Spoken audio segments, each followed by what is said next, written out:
kita kena bekerja dengan lebih ikhlas. Jika dapat tawaran itu, teruskan. Kami diminta peringkat pentadbiran ini akan pantau.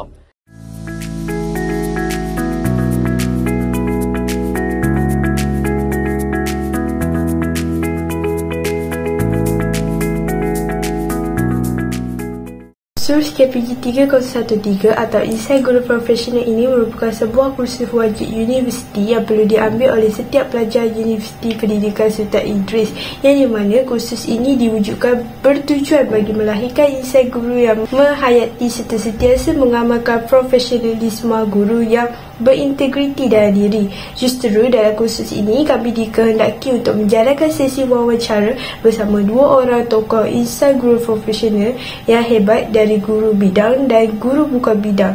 Hasil daripada sesi wawancara bersama dua orang tokoh insight guru profesional ini sekaligus akan dijadikan sebagai panduan dan juga pedoman buat kami sebagai seorang insight guru perantis.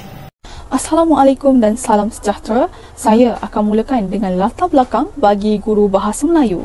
Nama guru Bahasa Melayu ini ialah Encik Jotiris Romozin. Beliau berasal dari Kalimongan Pitas. Sepanjang beliau menjawat jawatan guru selama 24 tahun ini, beliau telah menjadi seorang guru yang cemerlang kerana telah mencapai pelbagai pencapaian, antaranya penceramah Bahasa Melayu, penggubal soalan Bahasa Melayu peringkat daerah, pemeriksa kertas Bahasa Melayu peringkat kebangsaan, penulis buku Bahasa Melayu dan telah tamat kursus MPQEL 2023. Selain itu, selama tempoh beliau berkhidmat, beliau telah memperoleh anugerah perkhidmatan cemerlang iaitu pada tahun 2011 dan pada tahun 2019. Seterusnya, bagi guru luar bidang iaitu guru pendidikan Islam. Nama guru ini ialah Tuan Muhammad Fauzan bin Muhammad Mokhtar. Beliau berasal daripada Temeloh Pahang. Sepanjang 27 tahun beliau berurusan bersama murid yang kepelbagaian pendidikan, beliau telah mendapat pelbagai anugerah. Antaranya anugerah perkhidmatan cemerlang APC pada tahun 2000, tahun 2010, tahun 2017 dan pada tahun 2021. Selain itu, beliau turut memperoleh anugerah daripada Sultan Pahang pada tahun 2023. Itu sahaja daripada saya. Sekian, terima kasih. Baiklah, seterusnya adalah berkaitan ciri-ciri kepribadian yang perlu ada pada seseorang guru. Melalui wawancara yang telah dilaksanakan, kedua-dua insan guru profesional ini telah menekankan sifat adaptif. Sifat adaptif di sini bermaksud kesediaan guru yang perlu bersedia dari segi tugas yang perlu dilakukan, bersedia dari segi masa dan tenaga, dan yang paling penting, perlu bersedia dengan persekitaran baru jikalau suatu hari nanti ditempatkan di kawasan pedalaman. Guru juga perlu mempunyai sifat penyayang, iaitu bukan sahaja menyampaikan ilmu pengetahuan di dalam kelas, malah turut mengambil berat akan keadaan pelajar. Guru juga perlu mempunyai sifat-sifat yang boleh dijadikan teladan kepada pelajar. Di samping itu, guru juga perlu mempunyai kemahiran dan pengetahuan yang mantap, khususnya mahir dalam subjek mata pelajaran yang diajar. Dan akhir sekali, guru perlulah ikhlas dalam menjalankan tugas tanpa mengharapkan sebarang pujian atau ganjaran peribadi. Antara kaedah pengajaran yang digunakan oleh Cikgu Jotiris adalah dengan menggunakan kaedah pengajaran simulasi. Contohnya, Cikgu Jotiris pernah melaksanakan sesi pengajaran dan pembelajaran keluar lapangan apabila ingin mengajari topik karangan berkaitan persekitaran ataupun alam sekitar agar dapat membuka minda pelajar apabila berada di luar bilik belajar. Melalui kaedah pengajaran simulasi ini, ia juga dapat mengaplikasikan situasi pembelajaran dalam situasi yang sebenar, sekaligus dapat mengampu jalin dan mempertingkatkan pelbagai kemahiran seperti kemahiran lisan, membaca, menulis, sekaligus dapat mewujudkan pelbagai aktiviti yang dapat menarik minat pelajar yang dapat menjadi sumber motivasi kepada para pelajar. Itu sahaja, Cikgu Jotiris juga masih menggunakan kaedah pengajaran berbentuk latih tubi yang di mana beliau turut menggunakan modul atau buku yang tulisnya sendiri khas untuk para pelajarnya. Kaedah pengajaran latih tubi yang digunakan oleh Cikgu Jotiris ni adalah bertujuan untuk memberi latihan dan peneguhan tentang sesuatu pembelajaran secara spesifik. Walaupun beliau berkata kaedah pengajaran latih tubi ini mungkin akan menyebabkan kebosanan, namun beliau juga bijak mempelbagaikan kaedah pengajaran dengan menggunakan aplikasi sosial media yang mana seiring dengan pembelajaran kini. Akhir kata daripada Cikgu Jotiris, beliau menyatakan bahawa setiap kaedah dan teknik pengajaran yang dilaksanakan adalah masih bergantung kepada kesesuaian situasi pembelajaran serta fahaman pelajar itu sendiri, kerana setiap pelajar itu mempunyai teknik pengajaran dan pendekatan yang berbeza apabila mempelajari sesuatu topik. Contohnya, apabila seseorang guru itu berhadapan dengan pelajar bangsa Cina yang tidak lulu dalam bahasa Melayu, maka pendekatan pengajaran yang digunakan oleh guru tersebut adalah berbeza dengan kaum lain seperti kaum Indah, kaum Bumi Putera Sabah Sarawak dan sebagainya. Oleh hal yang demikian, sebagai seorang guru, kita hendaklah sentiasa kreatif memikirkan kaedah dan teknik pengajaran yang baru setiap hari, kerana teknik pengajaran ini adalah hasil daripada teknik ciptaan sendiri dan juga kebijaksanaan guru itu sendiri. Menurut apa yang diperkatakan oleh Mudir Fauzan, saya dapat simpulkan bahawa Mudir Fauzan lebih menitik beratkan kaedah pengajaran berbentuk pembelajaran digital, kerana menurut beliau kaedah pengajaran guru ini perlu sentiasa seiring dengan pembelajaran kini yang di mana selaras dengan trend global semasa pendidikan yang menggunakan inovasi teknologi dalam sisi pengajaran dan pembelajaran. Beliau juga mengatakan bahawa jika seseorang guru ditempatkan di badan-badan besar, maka guru perlulah merancang kaedah pengajaran berbentuk digital, kerana generasi masa ini lebih suka melihat sesuatu yang dapat menarik perhatian mereka. Contohnya dengan menggunakan serta memanfaatkan alatan elektronik seperti LCD. Maka terbuktilah bahawa entry Mudir Fauzan ini bertepatan dengan ciri-ciri seorang guru mudaris, kerana dapat menyesuaikan strategi pembelajaran dengan waktu, minat, kemampuan dan lain-lain situasi.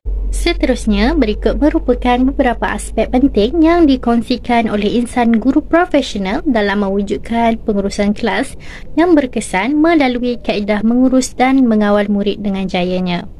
Pertama, guru-guru memainkan peranan yang penting dalam membentuk satu pengurusan yang baik. Antara faktor yang boleh dititik beratkan adalah guru haruslah merancang setiap perkara yang ingin dilakukan bersama murid-murid, sama ada mahu menarik minat mereka untuk belajar sehinggalah kepada bahan-bahan pembelajaran mereka. Seterusnya, guru-guru perlu bertindak sebagai pengawas atau pengawal. Atau dengan kata mudah, guru-guru perlu mengawasi setiap tindak tanduk murid supaya mereka dididik dan dibesarkan dengan ilmu dan adab yang akan menjadikan mereka murid yang cemerlang. Walau bagaimanapun, tindakan yang berkesan juga perlu dilakukan oleh para guru. Yang pertama, guru mestilah mempunyai perancangan yang sesuai diiringi dengan pelaksanaan sesuatu gerak kerja dan diakhiri dengan pelaporan atau refleksi supaya guru-guru boleh memperbaiki perkara yang kurang dalam pengajaran mereka. Jelaslah bahawa pengurusan dan pengawalan yang berkesan membolehkan aktiviti pengajaran dan pembelajaran menjadi lebih efisien. Guru, isu dan cabaran yang berlaku bukanlah lagi perkara yang asing dalam dunia pendidikan.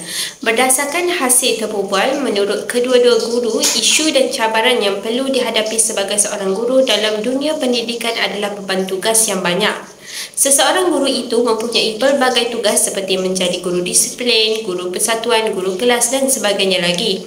Selain itu, guru juga bertindak sebagai seorang perawat untuk memberi bantuan kepada pelajar yang mengalami kecederaan. Seterusnya adalah pendidikan digital. Sudah kita sedia maklum kita berada dalam era teknologi, jadi sudah seharusnya pendidikan kita juga seharusnya berteraskan teknologi yang terkini. Oleh itu, sebagai bakal guru, kita mestilah sentiasa bersedia dengan kemahiran teknologi supaya mudah untuk menyampaikan ilmu dan tidak ketinggalan zaman dengan mengajar menggunakan kaedah-kaedah yang lama. Akhir sekali, masalah campur tangan ibu bapa yang berlebihan di sekolah sehingga menyukarkan guru dan pihak sekolah dalam mendidik pelajar di sekolah. Ini berlaku disebabkan sikap ibu bapa yang suka campur tangan dalam urusan yang tidak sepatutnya. Berdasarkan hasil wawancara insan guru profesional yang telah dilaksanakan, saya sedar bahawa untuk menjadi seorang guru yang berjaya dan cemerlang tidaklah mudah. Perlunya ada langkah demi langkah dan pengorbanan di sebalik sesebuah kejayaan tersebut.